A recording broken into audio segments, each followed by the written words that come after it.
Chapter 66, The Time of Trouble. I saw the saints leaving the cities and villages, and associating together in companies, and living in the most solitary places. Angels provided them food and water, while the wicked were suffering from hunger and thirst. Then I saw the leading men of the earth consulting together, and Satan and his angels busy around them. I saw a writing, copies of which were scattered in different parts of the land, giving orders that unless the saints should yield their peculiar faith, give up the Sabbath, and observe the first day of the week, the people were at liberty after a certain time to put them to death. But in this hour of trial the saints were calm and composed, trusting in God, and leaning upon His promise that a way of escape would be made for them. In some places, before the time for the decree to be executed, the wicked rushed upon the saints to slay them, but angels in the form of men of war fought for them. Satan wished to have the privilege of destroying the saints of the Most High, but Jesus bade His angels watch over them. God would be honored by making a covenant with those who had kept His law in the sight of the heathen round about them. And Jesus would be honored by translating without their seeing death the faithful waiting ones who had so long expected Him. Soon I saw the saints suffering great mental anguish. They seemed to be surrounded by the wicked inhabitants of the earth. Every appearance was against them. Some began to fear that God had at last left them to perish by the hand of the wicked.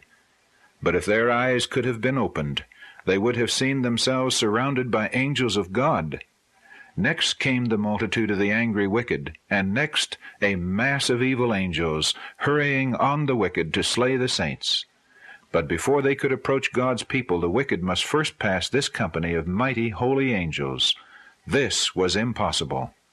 The angels of God were causing them to recede, and also causing the evil angels who were pressing around them to fall back. It was an hour of fearful, terrible agony to the saints. Day and night they cried unto God for deliverance. To outward appearance there was no possibility of their escape. The wicked had already begun to triumph, crying out, "Why don't your God deliver you out of our hands? Why don't you go up and save your lives?" But the saints heeded them not. Like Jacob, they were wrestling with God. The angels longed to deliver them, but they must wait a little longer. The people of God must drink of the cup and be baptized with the baptism. The angels, faithful to their trust, continued their watch. God would not suffer His name to be reproached among the heathen.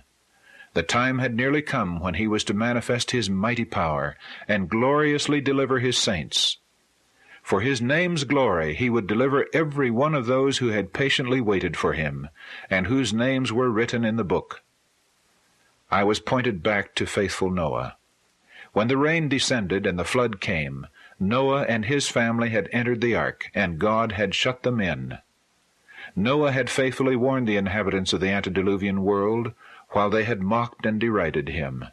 And as the waters descended upon the earth, and one after another were drowning, they beheld that ark, of which they had made so much sport, riding safely upon the waters, preserving the faithful Noah and his family. So I saw that the people of God, who had faithfully warned the world of His coming wrath, would be delivered.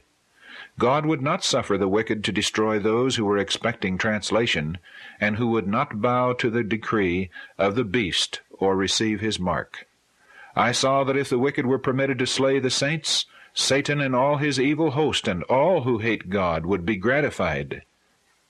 And oh, what a triumph it would be for His satanic majesty to have power in the last closing struggle over those who had so long waited to behold Him whom they loved. Those who have mocked at the idea of the saints going up will witness the care of God for His people, and behold their glorious deliverance. As the saints left the cities and villages, they were pursued by the wicked who sought to slay them. But the swords that were raised to kill God's people broke and fell as powerless as a straw.